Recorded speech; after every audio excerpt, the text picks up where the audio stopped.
সুযোগ আল্লাহ যখন দিয়েছেন ততক্ষণ পর্যন্ত আল্লাহ কোনো জাতির ভাগ্য পরিবর্তন করেন না যতক্ষণ তারা নিজেদের ভাগ্য নিজেরা পরিবর্তন না করে। আল্লাহ একটু দয়া মায়া দেখিয়ে আমাদের হাতে যখন এনে দিয়েছেন, আমাদের ভাগ্যকে আমরা সুপ্রসন্ন করতে চাই।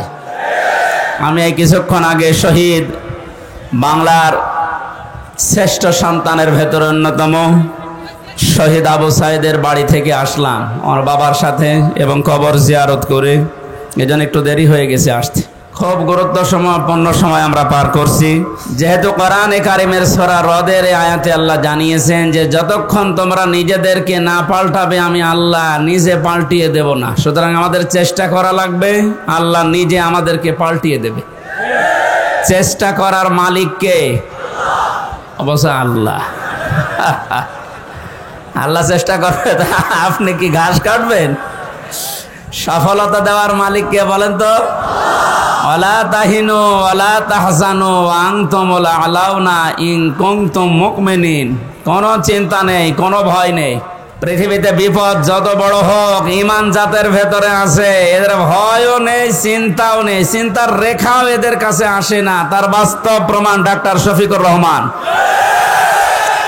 জ্বলন্ত দৃষ্টান্ত। এই লোকটা, এত বড় বড় বিপদ আসে, শরীরের ভেতরে চেহারার ভেতরে কোনো চিন্তার লেশ পর্যন্ত আমরা পেলাম না। জেলখানায়ও দেখেছি না, কোনো চিন্তা নেই। সে বাংলায় একটা কথা বলে, ইংরেজি মিলে নো চিন্তা ডো ফুর্তি, ওই রকম অবস্থায় আছে। এটা হয় শুধুমাত্র যাদের ঈমান পরিপূর্ণ থাকে তাদের ভেতরে। আমরা আজকের তেলাওয়াতকৃত আয়াতে তাফসীর আকারে কথাগুলো শুনবো ইনশাআল্লাহ। আমি যেটা সূরা রদ থেকে আপনাদের কাছে দিতে চাই, আল্লাহ যেহেতু জানিয়েছেন যে জাতি নিজের ভাগ্য পরিবর্তনের চেষ্টা করে না, আল্লাহ তাদেরকে পরিবর্তন করে দেয় না। সময় আসতেছে এবং আসবেও। আশা করছি বাংলাদেশের চট্টগ্রাম, সাতক্ষীরা, গাইবান্ধা, চাঁপাইনবাবগঞ্জ, ওদিকে বরগুনা, পটুয়াখালী, এই সমস্ত জেলা থেকে কোরআনে কারিমের যে খাদেমগুলো আসবে, আল্লাহ যেন তাদেরকে কামিয়াবি দান করেন আপনাদের মাধ্যমে। আমরা চাই এগুলো থেকে যদি বসে যায় কোরআনের কোনো খাদেম, তাহলে জেলার পুরা বদনাম হয়ে যাবে। বহু কষ্ট স্বীকার করেছেন, আপনাদের নাম স্বর্ণ অক্ষরে লেখা থাকবে বাংলার ইতিহাসে। গাইবান্ধা, এ জেলার পলাশবাড়ি বলে একটা থানা আছে, এই থানা আদর্শ। এ শব্দটা আমরা দুনিয়ার হিসাবে অনেকে মনে করে আদর্শ এ আর কি না, এটা গুরুত্বপূর্ণ একটা শব্দ মানব জীবনের জন্য। যতদিন পর্যন্ত এটা আমরা পাল্টাতে না পারবো দুনিয়ার ধ্যান ধারণায়, এ পৃথিবীতে কাঙ্ক্ষিত মানের শান্তি আমরা পাবো না। কারণ একমাত্র আদর্শ এ শব্দ বলে আল্লাহ নিজে ডাক দিয়েছেন রাসূলুল্লাহকে। আল্লাহ পাক জানিয়েছেন, ইয়াসিন, হে নেতা। এই একটাই মাত্র ঘোষণা আল্লাহর। কোরআন শরীফে আল্লাহ কাউকে হে নেতা এই শব্দ বলে ডাক দেননি। সুবহানাল্লাহ বলতে পারেন নাই? এই ইয়াসিন সূরা পড়লে 10 খতম কোরআন শরীফের সওয়াব হয়, প্রত্যেক অক্ষরে 10টা করে নেকি হয়। হ্যাঁ, মাস্ট বি হবে। এর ভেতরে যে শিক্ষাগুলো আল্লাহ দিতে চায়, ওইগুলো তো আপনার জীবন আগে থাকা লাগবে। এর প্রথম শব্দ কি বললেন? ইয়াসিন। ইয়া মানে হে, ইয়া মানে কি? আরফে নেদা। সিন মানে সাজ্জেদ, সাজ্জেদ মানে বাংলায় নেতা। আল্লাহর ঘোষণা দেওয়া নেতা কয়জন? উনি একমাত্র আদর্শ দুনিয়ার মানুষের। সুতরাং বাংলার মুসলমানেরা মুহাম্মদ রাসূলুল্লাহকে বাদ দিয়ে আজ যারা অন্য কারো আদর্শ গ্রহণ করে নিজেকে আনন্দিত গর্বিত মনে করছেন, আপনি ভুল পথে আছেন। আর এই একটা কারণে আপনাকে জাহান্নামে যাওয়া লাগতে পারে। আপনি যদি অন্য ধর্মের হতেন আমি বলতাম না, আপনি যদি মুসলমান হয়তো না বুঝে ভুল করছেন। এজন্য আশা করছে আপনি এটা নিয়ে ভাববেন। মরণের পরে নবীজিকে আল্লাহ দেখিয়ে বলবে, মান হাজার রাজুল, এই লোকটা কে ছিল? আপনি যদি বলেন হাজা নাবিয়্যুনা মুহাম্মাদুর রাসূলুল্লাহ সাল্লাল্লাহু আলাইহি সাল্লাম, ইনি আমাদের নবী মুহাম্মাদুর রাসূলুল্লাহ, এই কথা বলার পরে কিন্তু ফেরেশতারা জিজ্ঞাসা করবে, জীবনে প্রতিটি ক্ষেত্রে লোকটার আদর্শ মেনে চলেছো? এবার আমার মনে হয় যে মানুষগুলো বিভিন্ন সময় স্লোগান দিয়েছে, আমার নেতা, তোমার নেতা, অমকের নাম দিয়েছে, মোহাম্মদ রাসূলুল্লাহর নাম দেয়নি, ওই মানুষগুলো মাস্ট বি ধরা খাবে। আমরাও ধরা খেতে চাই, বলেন? এরপরও যদি কারো মনের পরিবর্তন না হয়, সে যেন বিশ্বাস করে তার বিবেকের উপরে কুকুরে পেশাব করেছে। ও বলছে ঠিক। এখন যদি বাড়িতে যাই, এই যে যেখানে বসে আছে, এনে যদি বাড়িতে সালাম দেওয়ার পরে ওনার স্ত্রী ওনারে গালি দেয় কুকুরের বাচ্চা বলে, ওনার ভালো লাগবে? বলেন, রাগ হবে না? উনি যদি জ্ঞানী মানুষ হয়, চিন্তা করবে আমার তো শিক্ষিতা বউ, এত ভদ্র ঘরের সন্তান, আমার গালি দেয় কেন? অবশ্যই এর জিনে ধরেছে। কিসে? জিন অথবা পরিতে ধরেছে, নাই তো আমার গালি দেওয়ার কথা না, স্বাভাবিক নেই। আপনি যদি কোরআনে কারিমের অথেন্টিক কথাটা শোনার পরে আপনার যদি বিশ্বাস দরবেশ বাবার মতো হইতো, তাহলে আপনাকে আমি বলতাম না। ও দরবেশ কোরআন হাতে নিয়ে বলেছিল এর ভেতরে সমস্যা আছে, এই কারণেই তো দাড়ি কেটে ফেলিস। আল্লাহকে অপমান করিয়েছে শুধু কোরআনে কারিমে, মানে সন্দেহ আছে এর ভেতরে এই কথা বলার কারণেই। যে লোকটা এই কথা বলতে পারে তার ঈমান বলে কিছু থাকার কথা। আল্লাহ বলেন যালিকাল কিতাবু লা রাইবা ফি, এর ভেতরে কোনো ভুল নেই, সন্দেহ নেই, সন্দেহের অবকাশও নেই। আর ওটা হাতে নিয়ে বলেছে এর ভেতরে সমস্যা আছে, তবে মেজর না। বলেন নাউজুবিল্লাহ। আমার ভাইরা, খুব অল্প সময় কথা বলবে গরমে, কিন্তু কথাগুলো আপনাকে নিয়ে যাওয়া লাগবে। ইয়াসিন বলে আল্লাহ যার নাম দিলেন তার নাম মুহাম্মদুর রাসূলুল্লাহ। সুতরাং আজকে থেকে যদি বিবেকটা কাজে লাগে, মুহাম্মদুর রাসূলুল্লাহ বাদ দিয়ে আপনি আর কাউকে নেতা আদর্শ হিসাবে মানবেন না। এ কথা দেওয়া যায় না? আলহামদুলিল্লাহ। শিশু সাধন এতিমখানার নাম দিয়েছেন। এতিম এ শব্দটার ব্যাখ্যা শুনছিলেন, এত গুরুত্বপূর্ণ বিষয় এটা। বিশ্ব নবী নিজে এতিম ছিলেন। নবীজি জানিয়েছেন কেউ যদি এতিমের মাথায় হাত বলায় যতগুলো চুল পড়বে অতগুলো সওয়াব হবে। এতিমের দায়িত্বে যারা থাকবে কিয়ামতে নবীর সাথে এভাবে পাশাপাশি জান্নাতে থাকতে পারবে। এ সুন্দর একটা প্রতিষ্ঠানের উদ্যোগে আজকের আয়োজন। পলাশবাড়ি SM মডেল পাইলট সরকারি উচ্চ বিদ্যালয়ে, পলাশবাড়ি পৌরসভা গাইবান্ধা। সভাপতির দায়িত্বে আছেন আমার আরাফাতের ভাই আলহাজ মাওলানা আব্দুল মান্নান মন্ডল। এতিমদের দায়িত্বে তিনি আছেন। আল্লাহ যেন এতিমদের এই দায়িত্ব পালন করার কারণে জান্নাতে নবীর সাথে এভাবে পাশাপাশি ব্যবস্থা করে দেন। মাহফিলের প্রধান অতিথি সাবেক উপজেলা চেয়ারম্যান গাইবান্ধা সদর, আমাদের অভিভাবক জনাব মোহাম্মদ আব্দুল করিম সরকার, বিশেষ অতিথি মাওলানা নজরুল ইসলাম লেবু, মাওলানা জহুরুল হক সরকার, আরও অনেক মানুষের নাম এখানে দেখতে পাচ্ছি। বিশেষ করে জনাব আবু বকর সিদ্দিক, অধ্যাপক গোলাম মোস্তফা, জনাব আবু তালিব সরকার মাস্টার, শহীদুল ইসলাম মনিরুজ্জামান সহ নাম না জানা মঞ্চে বসা শ্রদ্ধাভাজন ওলামা ইকরাম, সামনে বসা মুসলমান ভাইরা, পর্দার আড়ালের সম্মানিত মা এবং বোনেরা, প্রাণ প্রিয় গাইবান্ধাবাসী, দল মত নির্বিশেষে কোরআনের এই আয়োজনে যারা সাড়া দিয়েছেন এবাদত মনে করে, এটা কিন্তু এখন এবাদত চলছে। যে এবাদতে কষ্ট বেশি হয় এবাদতে সওয়াব বেশি হয়। সুতরাং এই কষ্ট করে যারা এসেছেন শুনছেন, এবাদত মনে করে বলেন আলহামদুলিল্লাহ।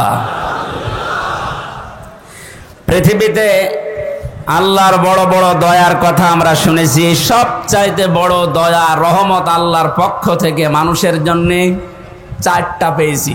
কয়টা? বলেন বলেন। এটা তিরমিজি শরীফের হাদিস। আল্লাহর নবী বলেন 1 নম্বরে মানুষের সবচাইতে বড় দয়া, কিন্তু এটা পেলে মানুষ বেজার হয়। আল্লাহর দয়া রহমত, অথচ মানুষ পেলে বেজার হয়। কথাটা কেমন হয়ে গেল না?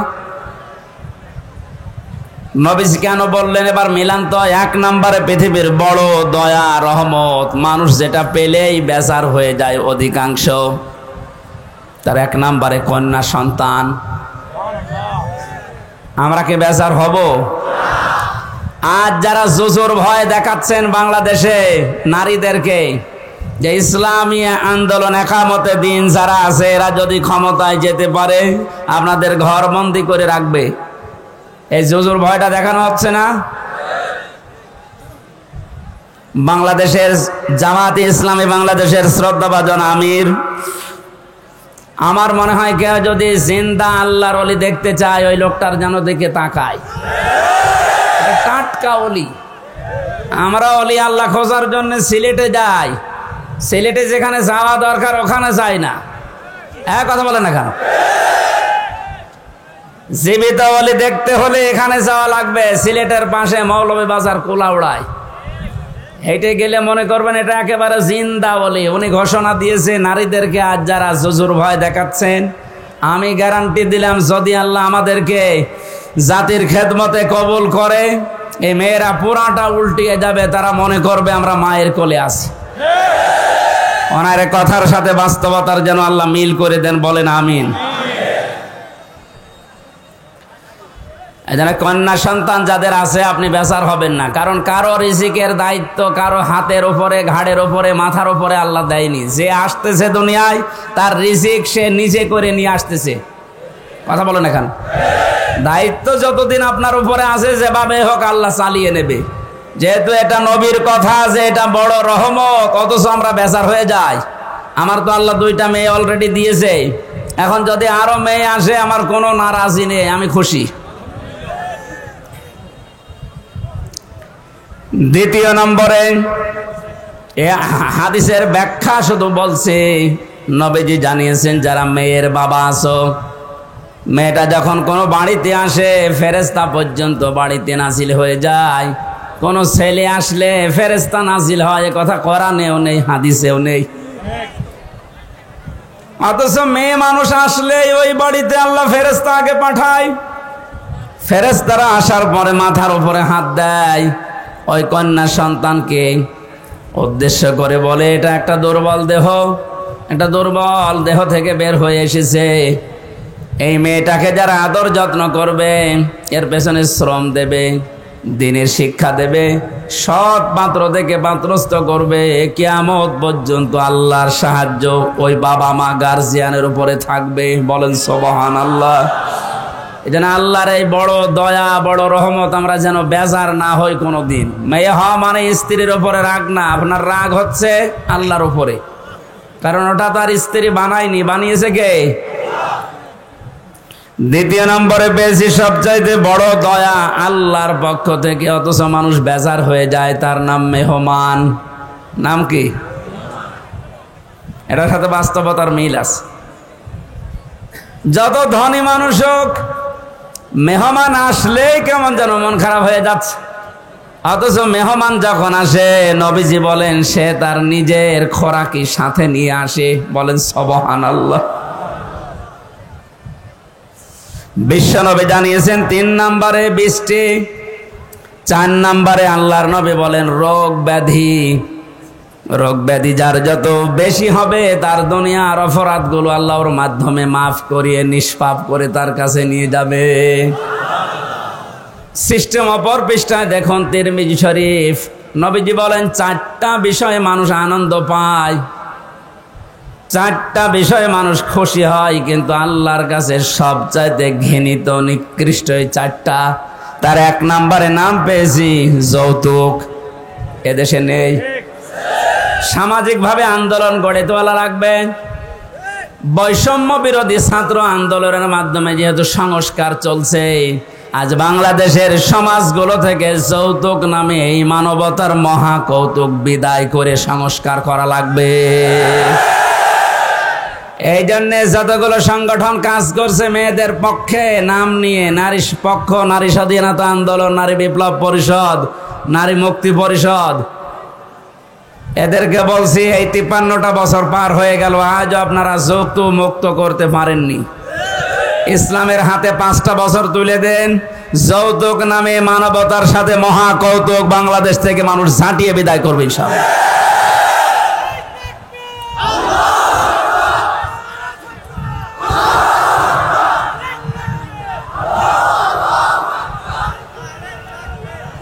গাইবান্ধাবাসী 2 নম্বরে পেয়েছি আল্লাহর কাছে ঘৃণিত মানুষের কাছে খুব আনন্দ লাগে, মজা লাগে, তার নাম গীবত। নাম কি? এটা করা যাবে না।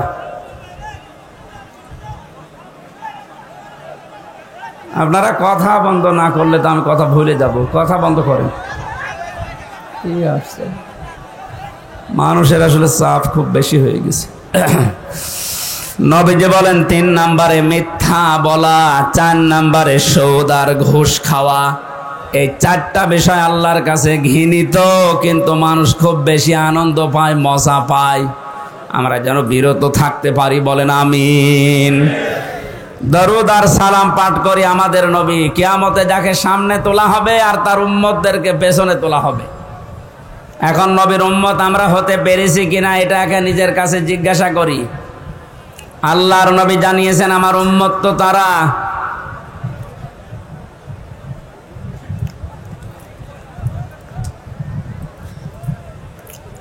সূরা আরাফের ভেতরে 2 জায়গা আল্লাহ আয়াতটা দিয়েছেন, উম্মতি মুহাম্মদি, যে আমি মুহাম্মদুর রাসূলুল্লাহর উম্মত। এ কথা যদি কেউ ঘোষণা দেয়, দাবি করে, সে যেন মানুষকে ন্যায় এবং ইনসাফের দিকে ডাক দেয়। আপনার বিবেকের কাছে আমি প্রশ্ন করছি, আমি রাজনৈতিক কোনো এজেন্ডা নিয়ে আপনার কাছে কথা বলছি না। তো বাংলাদেশে এই মুহূর্তে ন্যায় এবং ইনসাফ প্রতিষ্ঠার জন্য যারা ডাক দিচ্ছে, আপনার বিবেক কোন দিকে সায় দেয় আপনি নিজেই বলেন। 2 নম্বরে এটা যারা শুধু ডাক দিয়েই ক্ষান্ত না, এটা যারা কায়েম করতে চায়, প্রতিষ্ঠা করতে চায়, এই 2টা গুণ যাদের ভেতরে আছে এরা নবীর উম্মত বলে দাবিদার, উম্মত বলে দাবি করতে পারে। আল্লাহ আমাদেরকে যেন এই 2টায় গুণান্বিত হওয়ার তৌফিক দান করেন, আমিন। কোরআনে কারিমের বহুল আলোচিত একটা সূরা, সূরা মাআরিজ। কি নাম বললাম? এই মাআরিজ সূরা থেকে আমি কয়েকটা আয়াত পড়েছি বর্তমান প্রেক্ষাপট সামনে নিয়ে। কোরআনে কারিমের আয়াতকে আমি তাফসীর আকারে কথা বলার চেষ্টা চালাবো। ওমা তাওফীকি ইল্লা বিল্লাহ। জবান খুলে আগে একটু তেলাওয়াত করেন, আউযু বিল্লাহি মিনাশ শাইতানির রাজিম, বিসমিল্লাহির রহমানির রহিম, ওয়ালা ইয়াসআলু হামিমুন হামিমা। আজকের আলোচনার বিষয় হচ্ছে মুক্তিপণ। কি বললাম? জবান খুলে বলেন, কি বললাম? এটা আমি বানিয়েছিলাম জেলখানায় থাকতে 22 সালে। বাংলাদেশের এই উত্তর অঞ্চলের ইসলামী আন্দোলন জামাতে ইসলামের শ্রদ্ধাভাজন সহকারী সেক্রেটারি জেনারেল, আপনাদের বিভাগের কৃতি সন্তান জনাব এটিএম আজহারুল ইসলাম, উনি আমাকে জেলখানায় থাকতে বলেছিল, হামজা এই বইটা পড়ো, অনেক তথ্য জাতিকে দিতে পারবা, প্রোডাক্টিভ মুসলিম। ওর ভেতর থেকে আমি একটা সাবজেক্ট বানিয়েছিলাম কোরআনে কারিমের আয়াতের সাথে। ওখানে বাংলা লেখা দেখেছিলাম, এর নাম হবে মুক্তিপণ। কি বলেন তো? এই শব্দটা নিয়ে আজকে আমরা ব্যাখ্যামূলক কথা বলবো ইনশাল্লাহ। এখনো আওয়াজ আসছে কানে?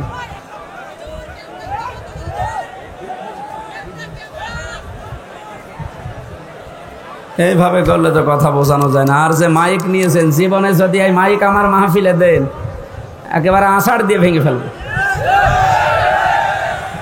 গলাটাই আজকে শেষ করে দেবে। কে মাইক নিয়েছেন আপনি? একটা আওয়াজ হলো,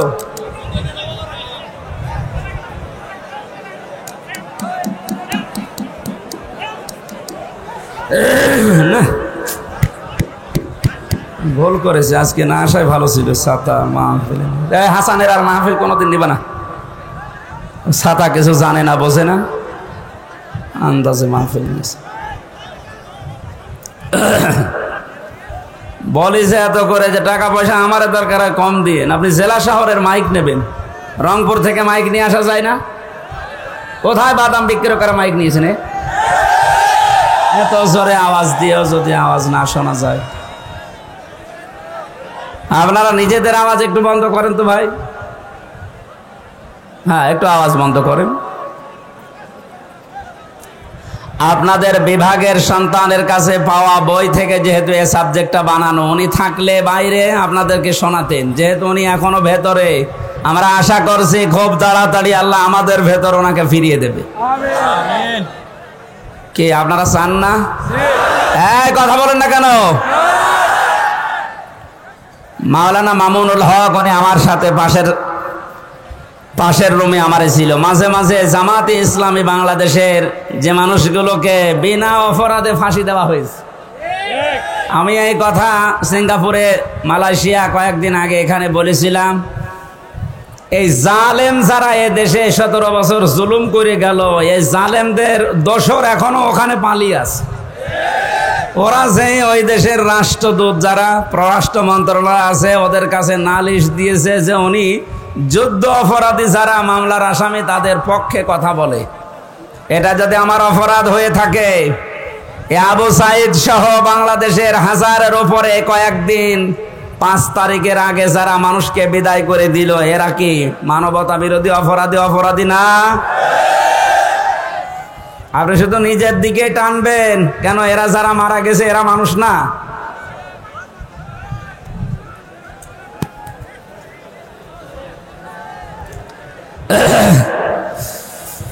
গাইবান্ধাবাসী কিয়ামতের একটা কঠিন পরিস্থিতি আল্লাহ আমাদের সামনে তুলে ধরেছেন। এরপরে আয়াতগুলো দিয়ে আরম্ভ করছেন। আল্লাহ পাক বলেন, এমন জালজালা অবস্থা আমি পয়দা করব কিয়ামতের ওই ময়দানে, বুড়ো যুবক মানুষ দৃশ্য দেখেই বৃদ্ধ হয়ে যাবে। ছোটাছুটি করতে থাকবে মানুষ, মেয়েদের লজ্জায় স্থান লাগবে না, সন্তান হওয়ার জন্য পেট ফেটেই বের হয়ে পড়ে যাবে। বলেন নাউজুবিল্লাহ। খামসিনা আলফা সানা মিম্মা তাউদ্দুন, মানো 1 2 3 4, কিয়ামতে এক একটি দিন হবে আমাদের এই গণনা হিসাবে 50,000 বছরের মতো লম্বা। আপনি আওয়াজ কি কমাচ্ছেন নাকি? হ্যাঁ, বাইরে চলে গিয়েছে আজকে, আসলে হইল না। আপনাদের আগে এখান থেকে মাহফিল নেওয়ার আগে আমি মাইক বলবো, আগে এভাবে হয় না। আমার এখনই গলা ব্যথা করছে ভাই। এরে এখন আপনি মেরে ফেললেও হবে? বলেন তো, ওর মায়ের 700 কত পাওয়ার, এখানে 2000 পাওয়ার লাগবে।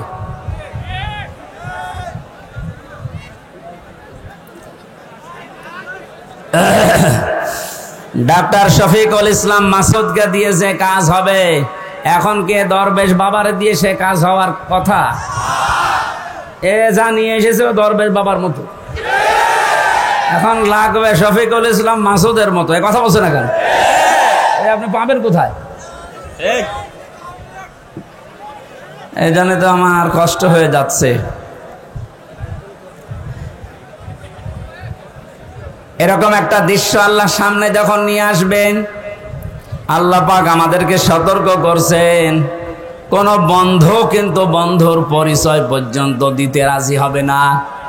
আজ বাংলাদেশে আমরা একটা বাস্তব অভিজ্ঞতা দেখতে পেলাম, বন্ধুর পরিচয় দেওয়া না, বন্ধু অনেককে পরিচয় করিয়ে দিয়েছে। এই যে অবৈধ আনিসুল হক, ওরে যখন ধরেছে, ও যদি নিজে চলে যেত, দরবেশ বেঁচে যেত। ধরা খাওয়ার পরে বলছে আমারে, ওই যে ওরে নিবেন না, ওটা দরবেশ। কেন যে বললো আমি নৌকার মাঝি? কিসের মাঝি? ভালো করে তাকান, সালমান। ওরা আশ্চর্য হয়ে গেছে যে মানুষ এত নিচে নামতে পারে। বাঁচার জন্য মানুষ এই দুনিয়ায় যদি এই করে, তাহলে বোঝা যাচ্ছে দাড়িটা এটা নবীর সুন্নত হিসাবে রাখে না, এটা ধোঁকা দিয়ে বোকা বানানোর জন্য রেখেছিল।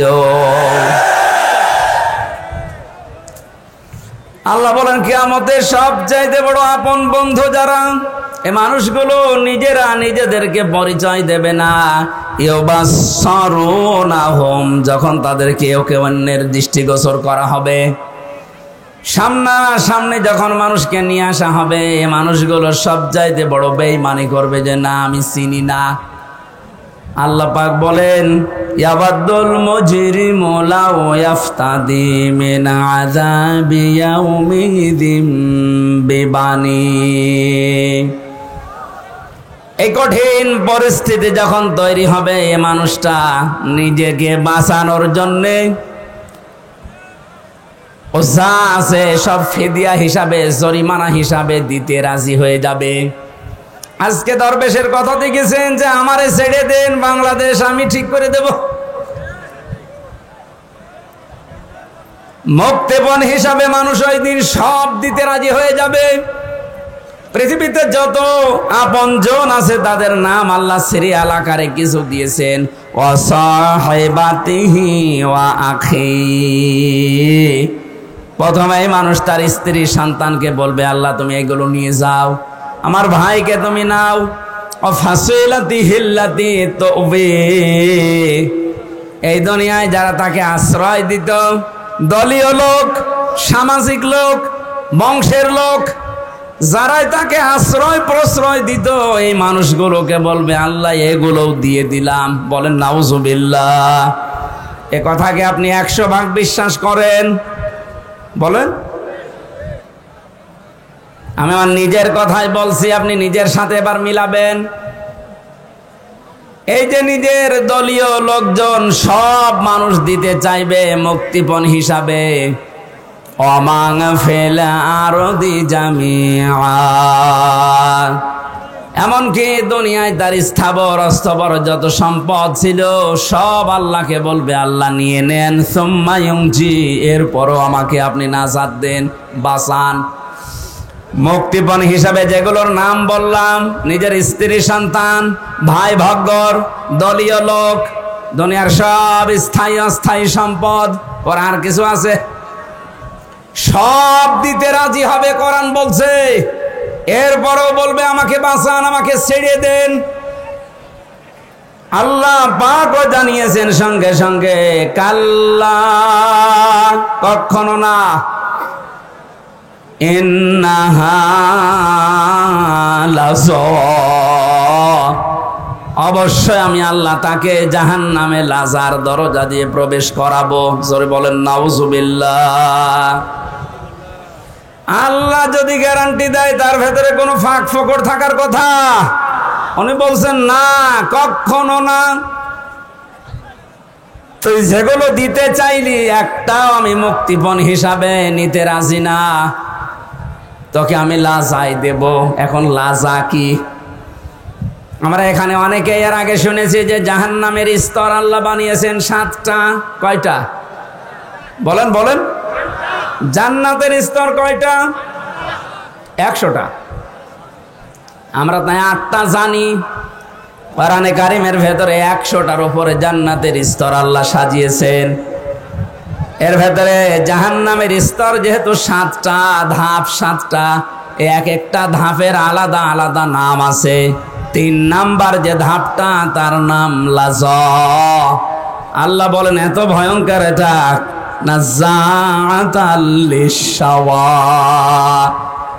এই জায়গায় প্রবেশ করানোর সঙ্গে সঙ্গে মানুষের চামড়া খসিয়ে ফেলবে। বলেন নাউজুবিল্লাহ।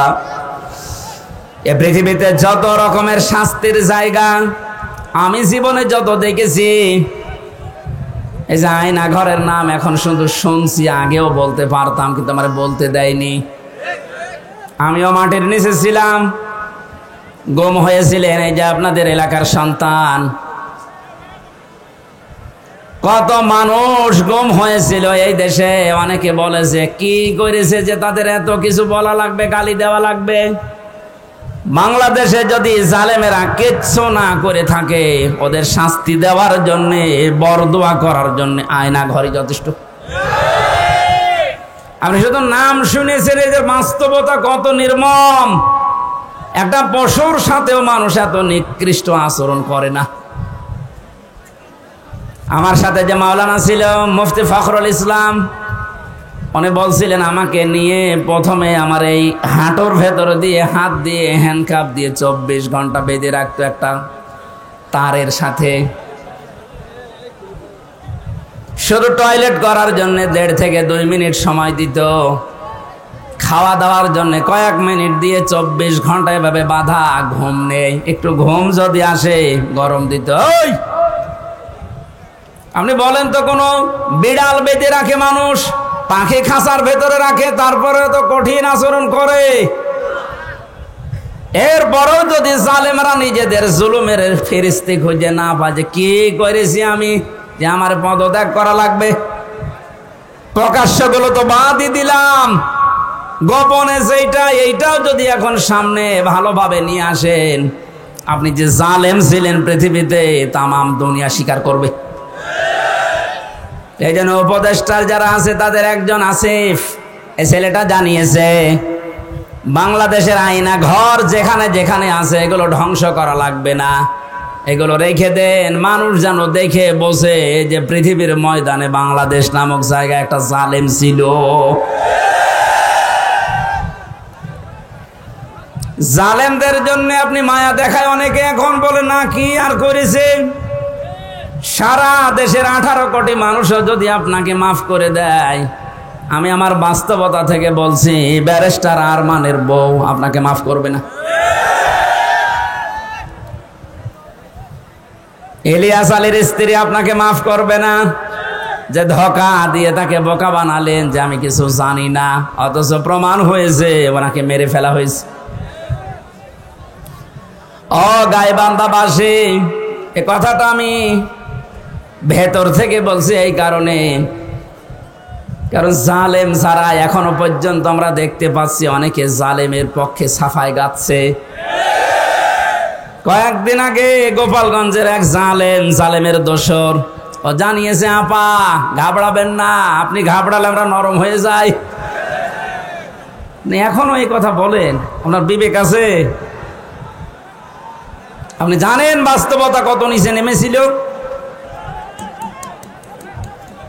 এই দিককার মানুষগুলো কি, এরা কি মানুষ নাকি? ওইটা তো বলা যাচ্ছে না।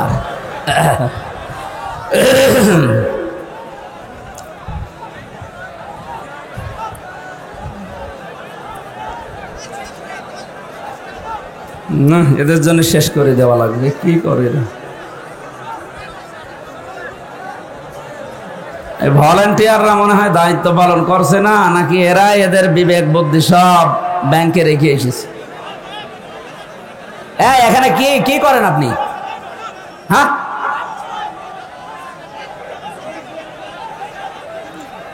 এমনিতে মাইক মন মতো না, কোনো আওয়াজ আছে, আবার এরা যদি এত ডিস্টার্ব করে কিভাবে কথা বলে?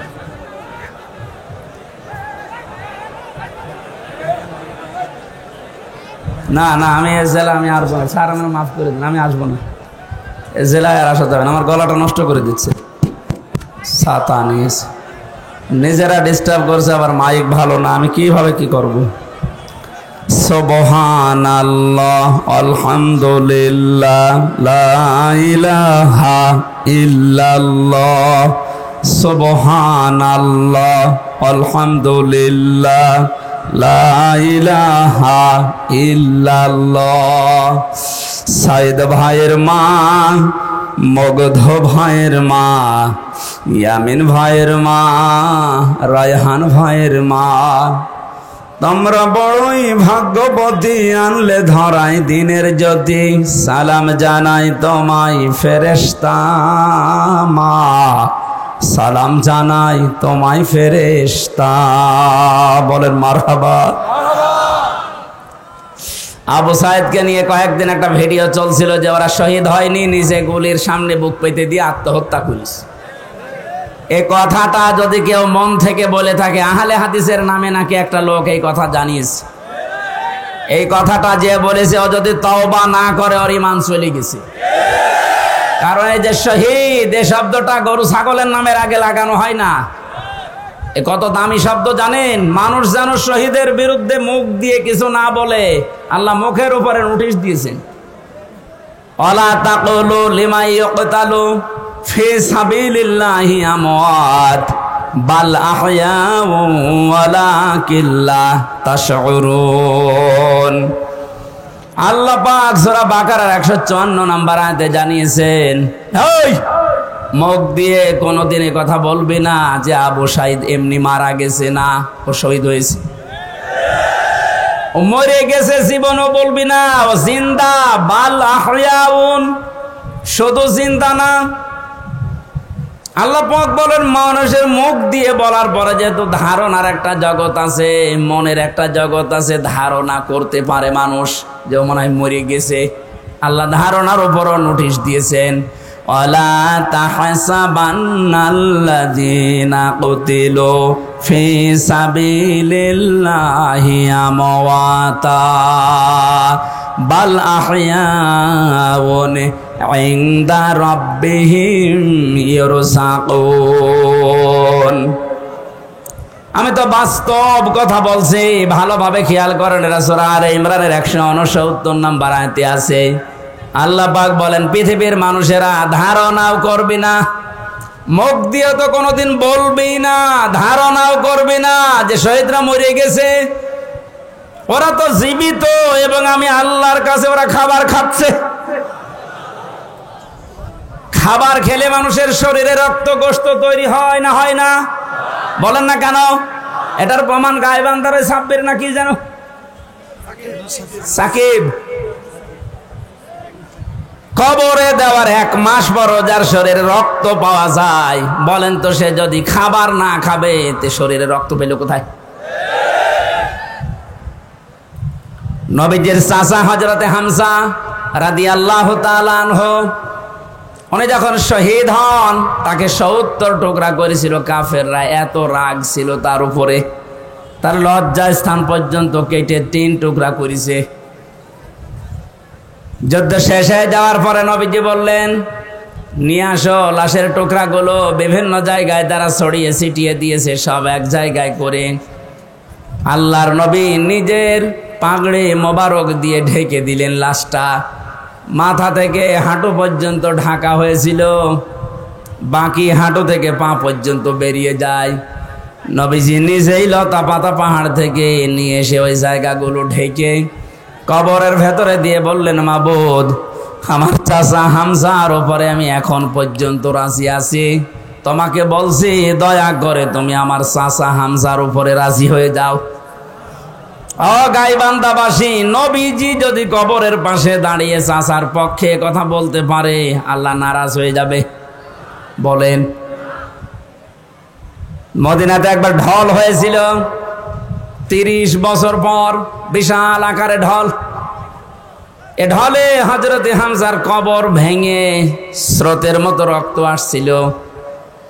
ওই সময় যারা ছোটবেলায় যুদ্ধ করেছিল এখন তারা বয়স্ক হয়ে গেছে, মুরব্বী।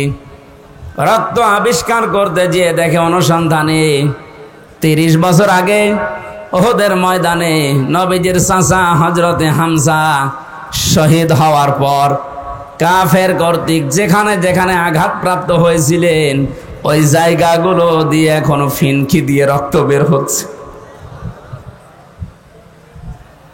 উনি যদি খাবার না খাবেন 30 বছর পরে ওনার শরীর থেকে রক্ত আসবে কোত্থেকে? এই জন্য বাংলার জনগণ সাবধান, মুখ দিয়ে তো বলবেনই না, ধারণাও করবেন না যে যারা শহীদ হয়ে গেল এরা মারা গেছে। কোরআনের পাখিকে আজ অনেকে বলে মরে গেছে, না, উনি মারা যায়নি, ওনাকে মেরে ফেলা হয়েছে। মুরব্বির সাথে আমি 10 মিনিট দেখা করেছিলাম 22 সালে। কি সুন্দর কথাবার্তা, কি সুন্দর হাসি। আমার তো একদিন পরে পরে আমরা সংবাদ পেতাম ওখানে, এত কঠিন অবস্থায় আমারে রাখতো। যেদিন উনি মারা গেছে তার পরের দিন পেপারে দেখলাম যে উনি মারা গেছে। বাইরে এসে দেখলাম যে ভিডিওগুলো হাসপাতালে নিয়ে আসার সময়, বের করার সময় যে হাসিটা দিয়েছিল, কোনো অসুস্থ মানুষের মুখ দিয়ে ওই হাসি বের হওয়ার কথা না। ওনাকে ধোঁকা দিয়ে বোকা বানিয়ে জেলার আর সুপার এখন স্বীকার করছে যে আমরা উপরের নির্দেশে এটা করেছি, আমাদেরকে বলা হয়েছিল যে সই স্বাক্ষর করে বলেন যে নির্বাহী আদেশে ছেড়ে দেবে। আমরা এই প্রসেস শেষ করে দিলাম। এই যে ডাক্তার মোস্তফা জামান নামে এই কোলাঙ্গার উপরের নির্দেশ পেয়ে শেষ পর্যন্ত সারা বিশ্বের আলেমদের মাথার মুকুট আমরা যাকে মনে করি, এই যে তাফসীর মাহফিলের জনক যিনি পৃথিবীতে, বিশেষ করে বাংলাদেশে তো হবেই। তাফসীর মাহফিলের শব্দ শুনলেই মানুষ মনে করে আল্লামা সাঈদী।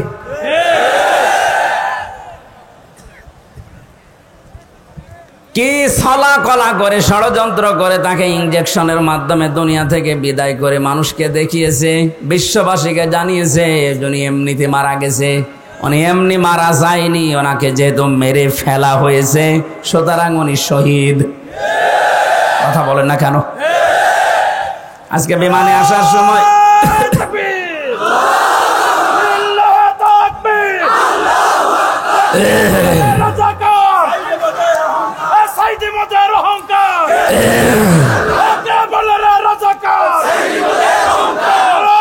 আলহামদুলিল্লাহ, আজকে মিরপুরে নামাজ ছিল 10 নম্বরে, মিরপুর ঢাকা। নামাজ শেষ করে প্লেনে ওঠার পরে আমার পাশে যে লোকটা বসে আছে উনি আমারে বলছিল, হুজুর আমরা আপনার দলের লোক না, কিন্তু আমরা জানি আপনাদের আলেম কোলের সিনন। লোকটা দেখলাম আল্লাহ রসুল বিশ্বাস করে না, কথাবার্তা রাজা বুঝলাম। আমাকে বলছে আল্লামা সাঈদী আপনাদের কোরআনের পাখি বলে যারে জানেন, এই লোকটাকে এমনি মারা যায়নি, ওনাকে মেরে ফেলা হয়েছে। আপনারা যারা আছেন এই মানুষগুলাই চুপ করেন, এই মানুষগুলোকে আপনারা বলেন এই ডাক্তার মোস্তফা জামানকে নিয়ে আপনাকে যেবার রিমান্ডে নিয়েছিল 10 দিন, ওরে 2 দিন নেন, 2 দিন একটু রিমান্ডে নেন, ও সত্য কথা সব বলে দেবে যে কিভাবে কিভাবে কিভাবে। আমির জামাত ডাক্তার শফিকুর রহমান উদার হয়ে সবাইকে মাফ করে দিয়েছে, কিন্তু উনি একটা শেষ কথা জানিয়েছে, অন্যায়ের সাথে সরাসরি যারা জড়িত এই মানুষগুলোর কোনো ক্ষমা নেই। নবীজি যেমন 13 জনকে মাফ করেছিলেন, বলেছিলেন যদি এরা কাবা শরীফের গিলাফ ধরেও থাকে ওখানে ওদেরকে মেরে ফেলা লাগবে। 1500 বছর আগে যদি 13 জন ওই রকম হয়, 1500 বছর পরে আমার মনে হয় এখন 26 জন হয়ে গেছে। তার ভেতরে এই কালা অন্ডকোষ উড়ে গেছে। এরকম আরো যে শয়তানগুলোর কারণে হাজার হাজার মানুষ বিনা কারণে আমার মতো 3 বছর 5 বছর 10 বছর 15 বছর জেলে ছিল, এদেরকে আপনি কি জবাব দেবেন? মাফ করে দিলে সব হচ্ছে? কেউ যদি জালেমকে মাফ করে দেয় সে যেন মজলুমের উপর অবিচার করে। এখানে ভুক্তভোগী যারা, আমরা তো জানি, আমার মেয়েটা আমারে চেনে না, ছোটটা, আমার মনে কি দুঃখ বলেন তো। আমি যদি অপরাধ করতাম আপনি আমার অভাবে রাখতে পারতেন, কিচ্ছু জানি না। কিন্তু সুখের সংবাদ, গত পরশুদিন আমার মামলা সব ঢিসমিস হয়ে গেছে। কারণ বিচারপতি দেখার পরে বলছে কি দেখে বিচার করব, এর ভেতরে তো কোনো মাল নেই। এতদিন আমি বিচার করতাম কিন্তু আমি পারি নাই, ওপরের নির্দেশ ছিল তাই। এখন যেহেতু এড়া ঘোড়া, কোনো চাপ নেই, এ মামলার কোনো বিচার নেই, সব ফেলে দিলাম। যা, আজকে আমার উকিল দেখা করে বলল যে সব বাতিল করে দিয়েছে। আদালত পর্যন্ত হাসে যে একটা মামলা হইল, আর এইটার কারণে 3 বছরের জেলে রাখা লাগবে, অথচ সাজাও যদি লাগিয়ে দেয় সর্বোচ্চ 3 মাস রাখার মতো, অথচ বিনা কারণে রেখেছিল কয় বছর? 3 বছর। আপনি তো মাফ চাচ্ছেন জনগণের কাছে, জনগণের ভেতর তো আমি একজন, আগে আমার কাছে মাফ চাবেন। আমি মন থেকে যদি মাফ করে দেই আপনি মাফ পাবেন। আমি যদি বলেন হুজুর আল্লাহ না, আল্লাহ মাফ করবে না, কারণ আল্লাহ আমার উপর ছেড়ে দিয়েছে, কারণ এই দায়িত্ব এখন আল্লাহর নেই। আল্লাহ তো হক্কুল্লাহ আর আমি হক্কুল ইবাদ। কথা বলেন, আপনি কোন মুখ নিয়ে ব্যারিস্টার আরমানের বোর কাছে মাফ চাবেন বলেন? আমান আজমির স্ত্রীর কাছে কি করে মাফ চাবেন? মহিলাটা আজ কত বছর অপেক্ষা করে না থাকতে পারে, গত বছর বিয়ে করে ফেলেছে।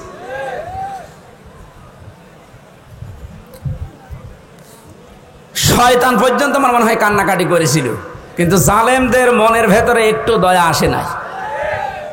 এত বড় কঠিন হয় মানুষ, একটু জানিয়ে দিতে পারতেন আপনি গোপনেও যে আপনার স্বামী বেঁচে আছে, আপনি ধৈর্য ধরেন, বের হবে। আপনি মেরে না ফেলে বাঁচিয়ে রাখলেন, আর আমরা জানি যে উনি নেই। মেরে ফেললে হয়তো ব্যারিস্টার আরমানের স্ত্রী অন্য জায়গায় বিয়ে করতো, যদি সংবাদ পেত যে আমার স্বামী নেই। কিন্তু এমন অবস্থায় রেখেছিলেন এর 8টা বছর, এত তারপরও কোনো অপরাধে জড়ায় নাই, ভাগ্য ভালো। কথা বলে না কেন? অন্য কোনো সাধারণ মেয়ে লোক হলে কত কিছু কত জায়গায় পৌঁছিয়ে দিত। 76 বছর বয়সে এখন শুনছে নাকি বিয়ে করবে, আর তাদের বয়স 35 বছর 32 বছর। এই সমস্ত বয়সে নিজের যৌবনকে যারা 8টা বছর স্বামী আছে কি নেই এই দোদুল্যমান অবস্থায় নিজেকে কন্ট্রোল রাখতে পারে, এগুলো আল্লাহর টাটকা নির্ভেজাল ওলি। আর অনেকে ফতোয়া দিয়েছিল আল্লাহর ওলি মহিলা এই পৃথিবীতে একজন আছে, এদেশে যদি কেউ জান্নাতে যায় মানবতার কন্যা জান্নাতে যাবে। শয়তান এগুলো শুনতো আর হাসতো, আল্লাহ তুমি আমারে শয়তান বানিয়েছো। গাইবান্ধাবাসী যে আয়াতটা দিয়ে আমি কথা শুরু করেছিলাম, এবার আসেন আল্লাহ বলেন এই যে নাজ্জাআতাল লিশ-শাওয়া, এ দরজা দিয়ে প্রবেশ করার সঙ্গে সঙ্গে মানুষের চামড়া খসে যাবে।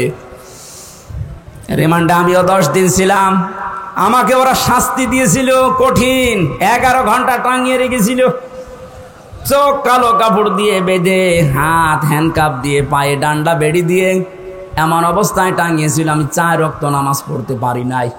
একেবারে যে কোরআন আমার সামনে, আমি সত্য কথা বলছি, জোহর আসর মাগরিব এশা আমি ইশারায় পড়েছিলাম, কারণ জানি না যে এখন জোহর না আসর।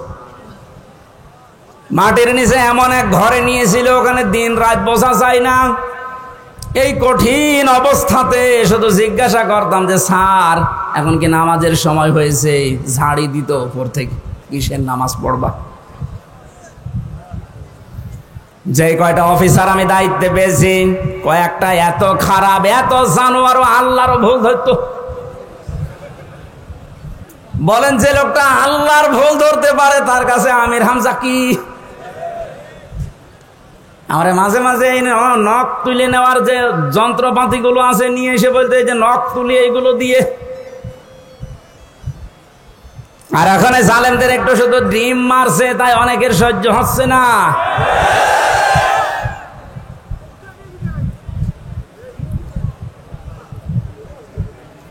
এত বড় কঠিন শাস্তির ভেতরে কেউ 8 বছর 10 বছর, আমি তো কান্নার আওয়াজ শুনতাম মাঝে মাঝে 7 তলা থেকে। কারারক্ষীরা বলতো, এমনকি ওখানে প্রশাসনের যে মানুষগুলো বলতো, হুজুর এখানে অনেকেই 2 বছর 3 বছর 5 বছর আছে, কেউ জানে না।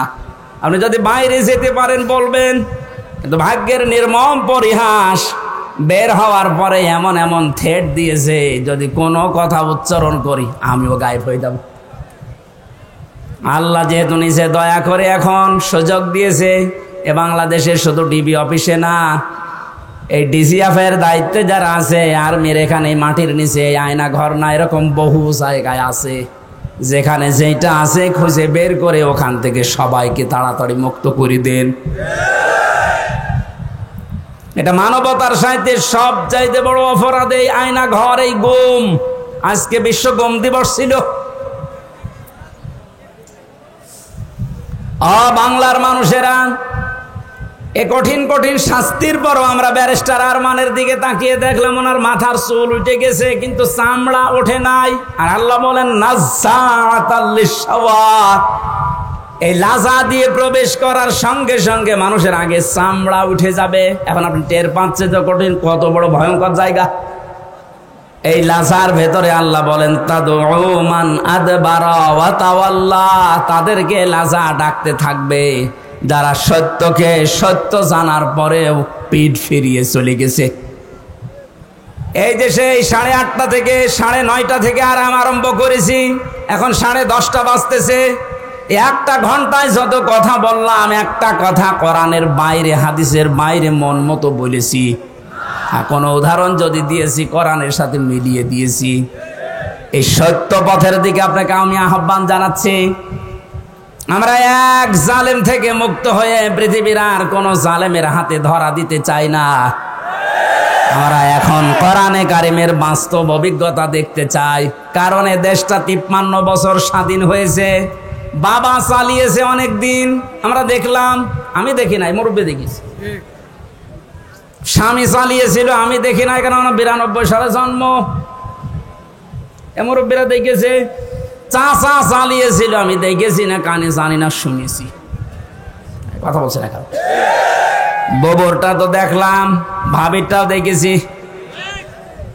সবাই তো সবার মতো চালিয়েছে। এখন শুধু দেখতে বাকি আছে যে কোরআন দিয়ে দেশ চললে কেমন দেখা যায়।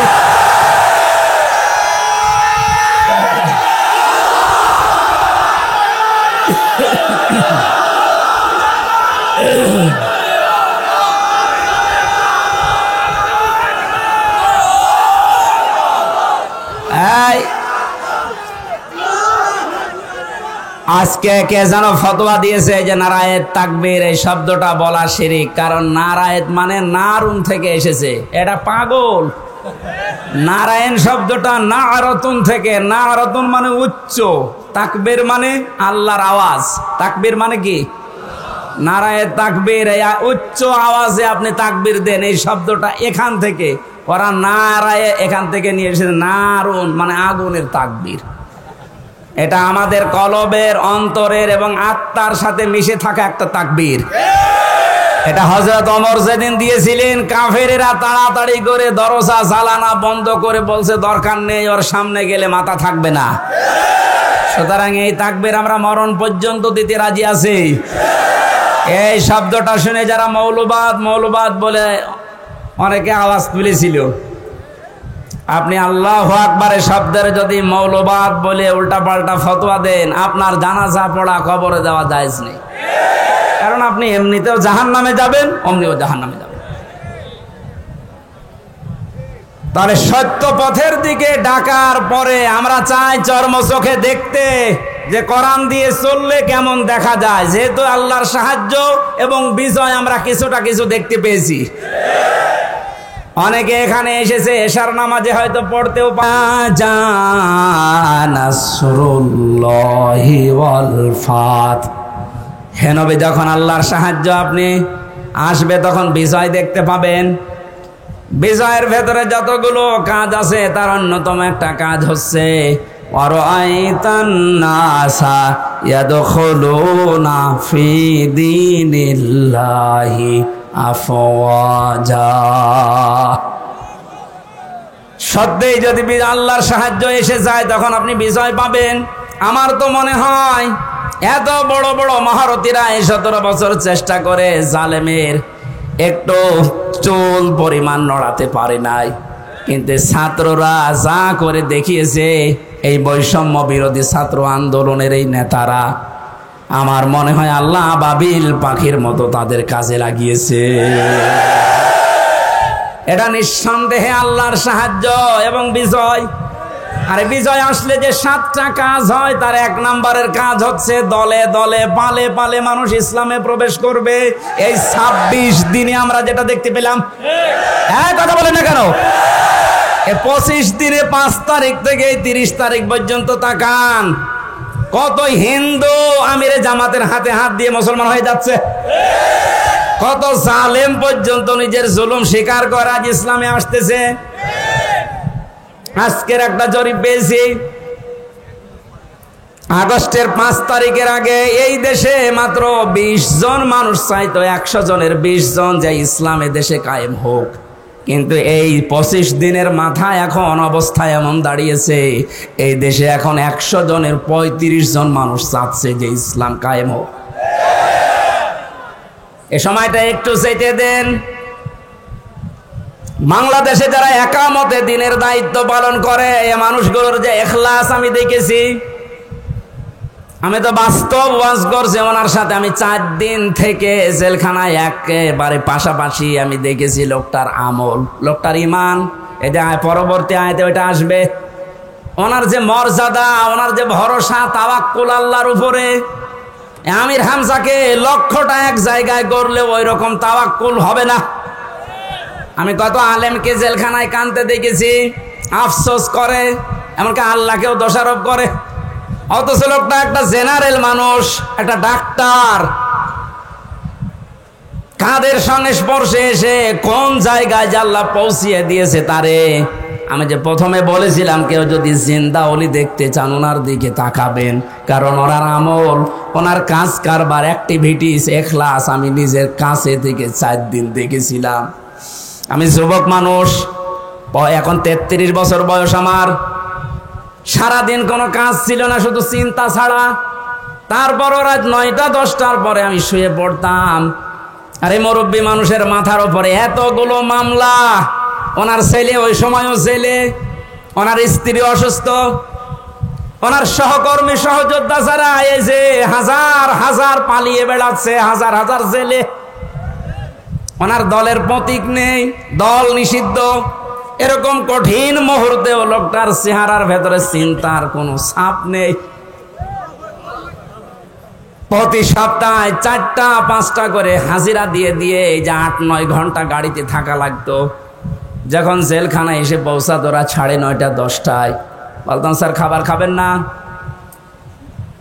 আপনার এই যে এখানে কিছু দুষ্ট লোক আছে, ওদের মাধ্যমে মোবাইল পাওয়া যায়, চুরি করে নিয়ে এসে দেই। আমার বলছে হামজা মোবাইল দিয়ে করব কি? আমার কেন, আপনার সন্তান আছে, ছেলে, আপনার স্ত্রী অসুস্থ, আপনার দলের লোক সব পালিয়ে বেড়াচ্ছে, একটু খোঁজ নেবেন না?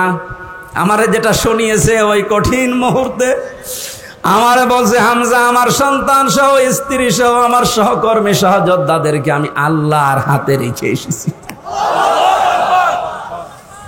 আমার তো একেবারে পুরোপুরি বিশ্বাস ওই দিন থেকে যে ওনার এই তাওয়াক্কুলের কারণে এই 25 দিনে 20 থেকে 35-15% মানুষ ইসলামে আসা বেড়ে গেছে। এখানে মানুষগুলোর এখলাসের আপনি দাম দিতে শেখেন। এদেশের দেশপ্রেমিক হিসাবে যদি এখন 1 নম্বরের তালিকায় থাকে যারা ভুয়া ভুয়া তুলেছিল, তাদের এখন মানুষ চিনে ফেলেছে। বাংলাদেশে একজন পতিতযশা আলেমে দিন মুফতি কাজী ইব্রাহিম বাইরের দেশ থেকে ঘোষণা দিয়েছে, অনেকে তো পাগল ছাগল না, 10 জন আলেম যদি এই দেশে থাকে তিনি একজন। ঘোষণা দিয়েছে এই বাংলাদেশে যদি কেউ দেশপ্রেমিক বলে দাবি করে সেটা 1 নম্বরে জামাত আর শিবিরেরা। বাকিগুলো যারা এগুলো তুলতেছে, এই কথা শোনেন আগে, বাকি যারা এগুলো তোলে অধিকাংশগুলোই মিথ্যাবাদী। দেশপ্রেমের ধোয়া তুলছে যে আমি দেশপ্রেমিক, অথচ শরীরের ভেতরে দেশপ্রেমের কোনো চিহ্ন নেই। পায়ে যে জুতা দিয়ে আছে বিদেশি জুতা, গায়ে যে শার্ট দিয়েছে বিদেশি শার্ট। হ্যাঁ, কথা বলে না কেন? এমনকি মাথার চুলেন কাটিং তাও বিদেশি, বিরাজ করে এসেছিল বিদেশি, এমনকি বিয়ে করেছে তাও বিদেশি। আর কি বলছে যে দেশপ্রেম। শয়তান এগুলো দেখে হাসতো, এখন মনে হয় শয়তানের হাসি একটু বন্ধ হয়েছে।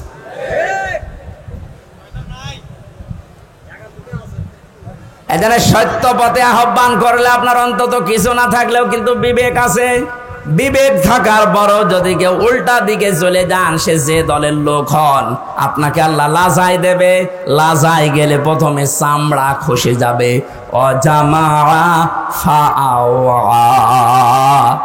আল্লাহ পাক বলেন 2 নম্বরে দুনিয়ায় যারা মাল সম্পদ জমা করে আর মনে করে এটা স্থায়ীভাবে থাকবে, এটা আজকে অনেকেই 17 বছর মনে করেছিল। এজন্যই তো পদ্মা সেতুর চাইতেও একজনের টাকা বেশি। এই দরবেশের টাকার পরিমাণ দেখেছেন, শুধু ঋণ ছিল 36,000 কোটি টাকা পদ্মা সেতু বানাতে। 2 নাম্বারই করেও লেগেছে মাত্র 32,000 কোটি। তার মানে ওর টাকা দিয়ে আরেকটা বানানো যাবে। এ আয়াতের সাথে 100 ভাগ মিলে গেছে।